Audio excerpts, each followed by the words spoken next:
مساء الخير، انا احمد حامد شباب.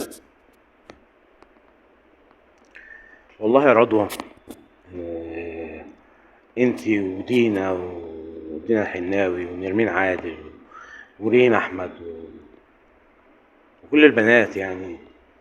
انا الواحد، انا عن نفسي انا مستعد اضحي بعمري عشانكم يعني. اموت وانتوا تعيشوا عادي يعني، مفيش اي مشكله، مفيش مشاكل خالص يعني. اموت بكل كسوم السهوله يعني، عادي جدا جدا جدا، مش مشكله خالص يعني. كونوا فاكرين انها مشكله، بس احنا مش عايزين ناخد قرارات غلط بس تودي البلد 60 داهيه. عايزين ناخد قرار صح.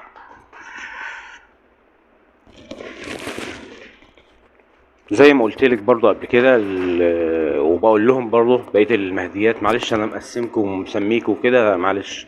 بقيه المهديات يعني ايه، اعملوا عصابه بقى البنات مع بعض كده، بنات مع بعض يعملوا عصابه. آه، عصابة بقى يعرفوا أخبار بعض ويمسوا على بعض ويخدموا بعض. والرجالة كذلك، لأن الرجالة برضو حالتهم مزرية، لأن لا الواحد عارف يصاحب حد عدل، ولا يشوف، ولا الأخ بينفع أخوه حتى في الزمن. عفوا. ولا حد بيعرف يصاحب حد، ولا أخ بينفع أخوه في الزمن ده.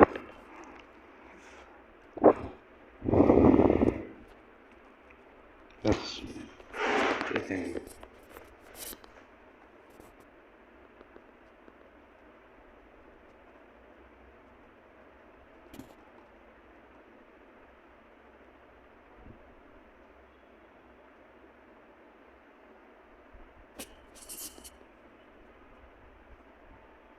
انا بحب المهديات وبحبك يا راجل. ها خلاص.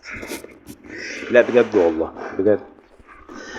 يلا سلام، مساء الخير. هطلع فيديوهات تانية لسه النهاردة برضو. استنوا.